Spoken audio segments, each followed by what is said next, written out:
बीड जिल्ह्यामधील सरपंच संतोष देशमुख यांच्या हत्ये प्रकरणावरून आता बीडमधील जनता रस्त्यावर उतरतीये। बीड जिल्ह्यामधील सर्वपक्षीय नेत्यांनी एकत्र 28 डिसेंबर रोजी आंदोलन करण्यात येणार असल्याचं सांगितलं। तर या आंदोलनामध्ये राज्यामधील अनेक भागांमधून नागरिक सहभागी होणार आहेत। काही वारकरी मंडळी देखील या आंदोलनामध्ये सहभागी होत बीडमधील दहशतीविरुद्ध आवाज उठवणार आहेत। तसंच संतोष देशमुख यांच्या खून प्रकरणामधील मास्टर माइंडला अटक करण्याची मागणी देखील करणार आहेत।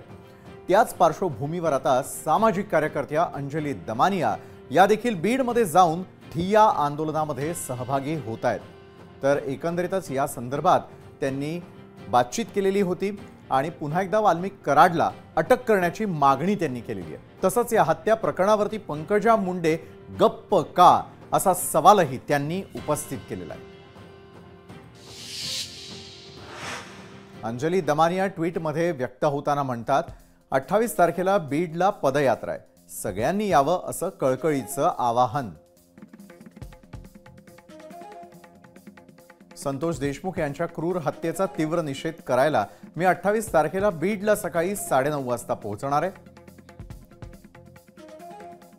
सामान्य जनतेला आवाहन आहे की त्या हत्येचा निषेध करायला मोठ्या संख्येने ठिय्या आंदोलनामध्ये सहभागी व्हा।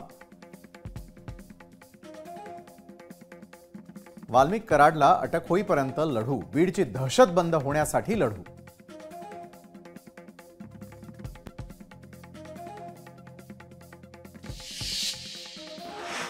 आणि आपल्या या पदयात्रेबद्दलच अधिक माहिती देण्यासाठी आपल्या सोबत यावेळेला जोडल्या गेलेल्या आहेत सामाजिक कार्यकर्त्या अंजली दमानिया। अंजली दमानियाजी, बीडला जाणार आहात, शनिवारी पदयात्रा काढणार आहात, काय त्या मागचं नेमकं कारण आहे? बीडला जाऊन नेमकं काय साध्य करायचंय?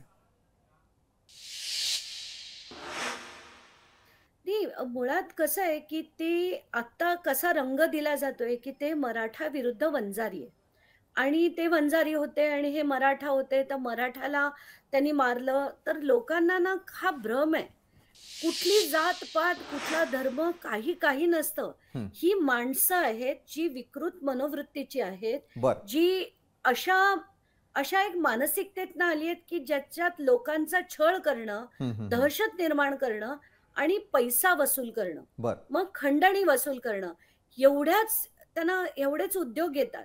आणि त्यासाठी हे जेवढे जेवढे राजकारणी आहेत ना, मला खरंच कोणी सांगावं वंजारी समाजाचं आजपर्यंत धनंजय मुंडेंनी किंवा पंकजा मुंडेंनी काय भलं केलं, किंवा छगन भुजबळांनी माळी समाजाचं काय भलं केलं।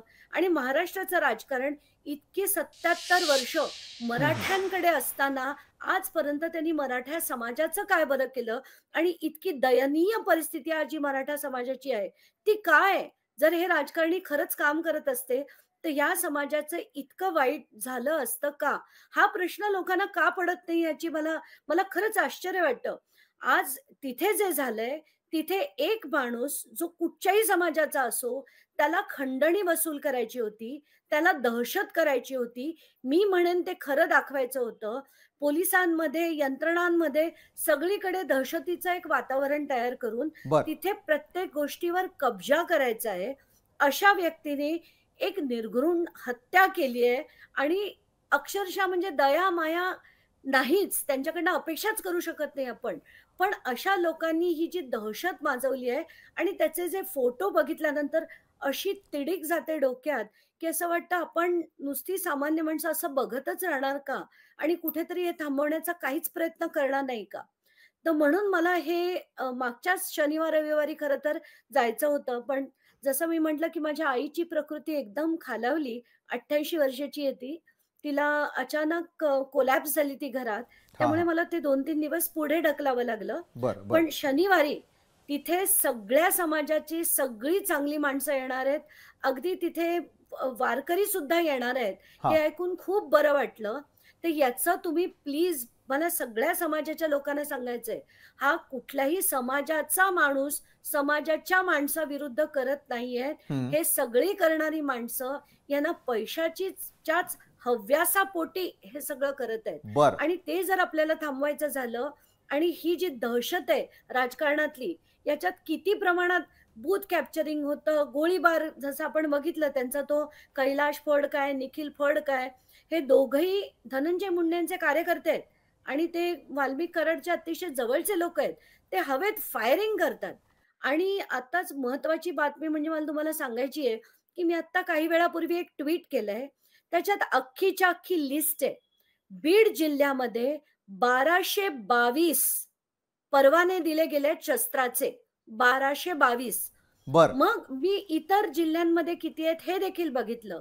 हा तर हा हा. परभणीमध्ये 32 आहेत, अमरावतीमध्ये 243 आहेत आणि आत्ताच मी काही वेळापूर्वी एक कलेक्टरना विचारलं, की तुमच्या इथे किती आहेत? तर यवतमाळ सुद्धा तिथेही काही नाही आहेत. मग बीडमध्ये का 1222 हे अधिकृत धक्कादायक आहेत आहे तुम्ही जे आणि सांगताय ते. अनधिकृत किती असतील याचा हा. काही ठाम पत्ता नाही. जसं आपण म्हटलं हे निखिल आणि कैलाशकडे जे त्यांनी फायरिंग केलं आणि ज्याचा व्हिडिओ पण मी ट्वीट केलाय. हम्म. त्यांच्याकडे असलेला परवाना तो नाहीये त्यांच्याकडे. म्हणजे त्या दोघांकडेही नाहीये. मग त्यांच्याकडे ही शस्त्र आली कुठून? तर याची बर. सगळ्याची चौकशी झाली पाहिजे. अंजलीजी. रिअसेसमेंट केलं पाहिजे आणि 1222 पैकी ज्यांना गरज नाही ती बर. सगळी शस्त्र काढून घेण्यात यावी. बरं, तुम्ही जी मागणी करताय यावरती गृह मंत्रालय असेल, स्वतः मुख्यमंत्री लक्ष देतात का? यासाठी आम्ही पाठपुरावा करत राहू. मात्र अंजलीजी, बीडमध्ये ज्या वेळेला आम्ही विचारलं की अंजली दमानिया तुमच्याकडे येत आहेत आणि शनिवारी ते त्या ठिकाणी पोहोचतील, पदयात्रा काढतील, मात्र स्थानिकांचं म्हणणं आहे तुमचा आणि त्यांचा काय नेमका संबंध आहे? कशासाठी जायचं तुम्हाला त्या ठिकाणी? संबंध काय म्हणजे हा. त्यांना म्हणा तुम्हाला कदाचित आठवत असेल हा. जेव्हा बीडचे कलेक्टर सुनील केंद्रेकर यांची तडकाफडकी बदली करण्यात आली होती हा, हा, हा. तेव्हा सुद्धा याच अंजली दमानिया तिथे 4 ते 5 दिवस राहून त्यांना परत रिइन्स्टेट करून जेव्हा परत आल्या, याच अंजली दमानियाने तुमच्या सुरेश धस, जयदत्त क्षीरसागर आणि जालन्याच्या राजेश टोपें विरोधात लढे दिले होते. आणि मला असं वाटतं की मी कोण हा प्रश्न विचारण्यापूर्वी तुम्ही काय करताय हे त्यांनी स्वतःला विचारलं पाहिजे. बरोबर आहे, ते स्वतःला असं विचारतील का? आणि त्याचबरोबर शनिवारी तुम्ही जाणार आहात त्या ठिकाणी, शनिवारी नेमकं काय घडतं बीडमध्ये यावरती देखील लोकशाही मराठीचं लक्ष असेलच. तुर्तास तुम्ही आमच्यासोबत जोडला गेलात, चर्चा केली, त्यासाठी धन्यवाद. लोकशाही मराठी ऐका, पहा, जागरूक रहा.